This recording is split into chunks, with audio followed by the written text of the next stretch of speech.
Marjory Stoneham Douglas High School junior Ariana Klein survived the shooting. She and her father, Andrew Klein, join us now from Parkland, Florida, after attending yesterday's listening session with the president at the White House. It's very good to see both of you. Thank you for joining us. I know how difficult this situation has been, although we can't really understand it and what you've all gone through. You were amazingly poised yesterday, Ariana, at that White House event. I watched every minute of it, and I know the country and just is rallying to all of you. And your reaction to this news that we just learned a few hours ago about how the security detail who did have a weapon didn't enter the building. Your reaction to that? Well, you know, as a father, Laura, and thank you for having us, it's just maddening to hear that news. You know, when you put your faith in the law enforcement to act to protect your children, and then they fail to act, it's just inexcusable. And, you know, it highlights the other failures that led to this tragedy, that contributed to this tragedy, which was the breakdown at the FBI and failing to act on the tips that they had, the prior failures of the BSO. So I think that people need to be held accountable. This deputy has apparently been held accountable, but I think we need to continue to look at who's responsible for their failures to act in these circumstances. Ariana, also in the investigation, they found out that the security camera footage that I guess the officials on the scene at the time were reviewing was delayed. So they weren't getting real-time information about what was happening inside the building. There was a several-minute delay, so they were reacting to things that had already happened, which kind of defeats the purpose, don't you think? Ariana, your reaction? Yes. Yes, well, I think it's disgusting that a police officer on campus, he knew his job, and for him not to enter the building where harmless, like innocent children were being shot is just disgusting. And I think that in regards to the technology department and the fact that the security footage was 20 minutes delayed, it should never have happened, and that's one of the simple issues that everyone can agree on that needs to be fixed. We need to be proactive instead of reactive, and we can't have these security footages being looked at after the matter. Last night at the big CNN town hall event, there was a lot of raw emotion. One of the students who wanted to attend but didn't attend because he was upset that to him it seemed like his question was being scripted for him. He spoke out tonight on Tucker's show. I want to play it for you and get your reaction. Let's watch. They had taken what I had wrote and what I had briefed on and talked about, and they actually wrote the question for me. But not with your words. I mean, they put their own words into your question, even after they'd asked you to send questions in. But that seems dishonest. It definitely did, and that's kind of why I didn't go last night. Originally, I had thought that it was going to be more of my own question and my own say, and then it turned out to be more of just a script. And she had actually said that over the phone that I needed to stick to the script. Ariana, what's your reaction to that? That the CNN denies this, by the way, but they have a history of planting questions that Michelle Malkin and others have written about before in other events. But Colton Hobb, who gave that interview, was emphatic about his point. Yes. Well, I think the whole point of the town hall meeting was to hear the kids and hear what we had to say. And for that to happen is inexcusable.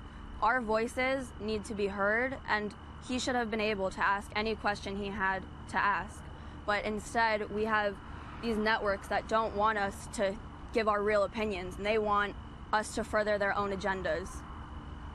Andrew, it seemed like most of the students, Andrew, had the same opinion on what to do, namely to ban certain weapons, to trash the NRA, to be really disrespectful to Marco Rubio, and nasty things being said to Dana Lash, who was there. But they all seemed to be pretty much in agreement, as far as I could tell. There was no diversity of opinion among either the students or anyone else that I saw, even in the audience.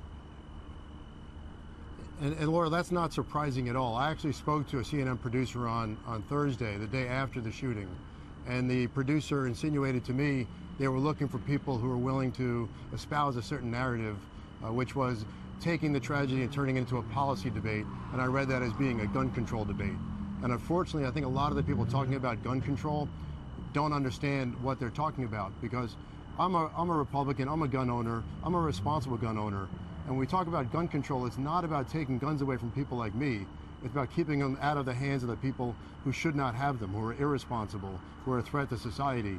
And when, last night when Ted Deutsch kept repeating his mantra that he wants to eliminate any gun that can fire 150 rounds in 6 minutes, that's almost every gun that's out there. So this supposed assault weapons ban, these other items they're talking about, aren't going to accomplish anything, along those lines. So I agree we need to make some headway. We need to raise the age to buy a rifle. I agree with the president on that. But beyond that, a lot of these folks who are yelling gun control really don't have a great grasp on what they're talking about. So, Andrew, let me just get this straight. So the CNN producer who called you right after the shooting said specifically what about the way they wanted to produce interviews and so forth? Well, as I recall, the producer said, we're looking for people who want to talk about the policy implications about what happened in terms of, she didn't mention guns, but, in terms of the policy implications for preventing future mass shootings. And if you know folks who want to talk about that, we'd like to speak to those people. Very interesting. Ariana and Yes. Mr. Kline, thank you so much for joining us. Our prayers continue to be with the people of Parkland, and you guys are incredible. You were amazing yesterday. Thank you so much. Thank you very much. This, folks, a mother-daughter duo taking matters into their own hands when an armed robbery suspect ambushes their Oklahoma family liquor store. Yep, the two quickly grabbing their guns from behind the counter and opening fire on the masked man. As her mom struggles with the suspect, the heroic daughter firing another bullet, giving them the opportunity to escape. And joining us now is that mother, Tina Ring. Tina, thanks for being with us. Tell us what happened. I was standing at one side of the counter. My daughter was over by the register, and a man walked in with a hood over his head and a mask on his face and a sawed-off shotgun.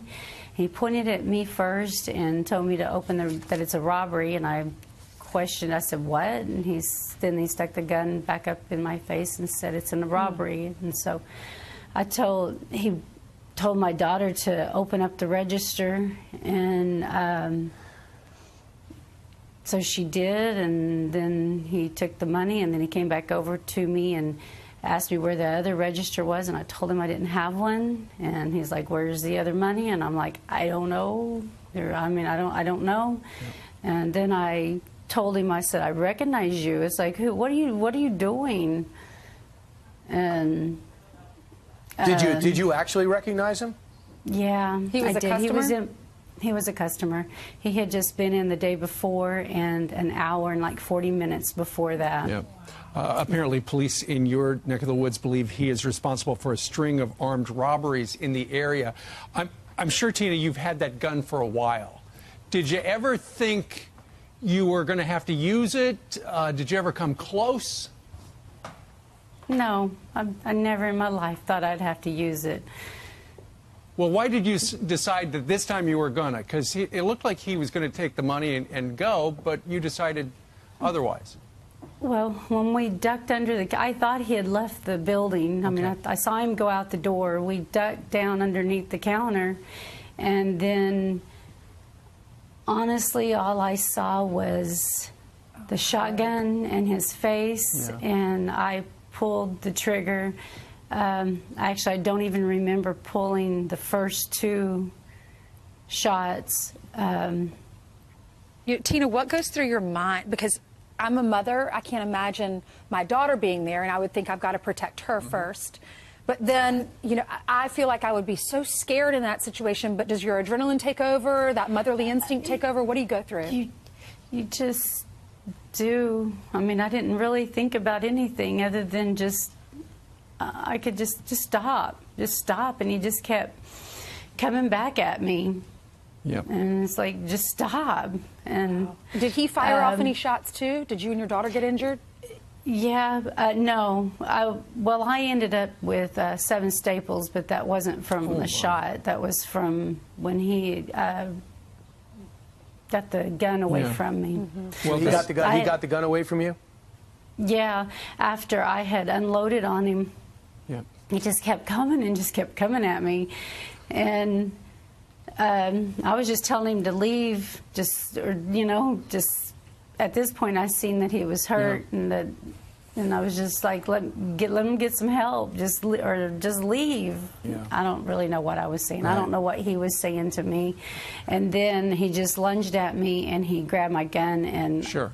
at that point all I could think about was keeping my gun pointed to where she couldn't, away from her.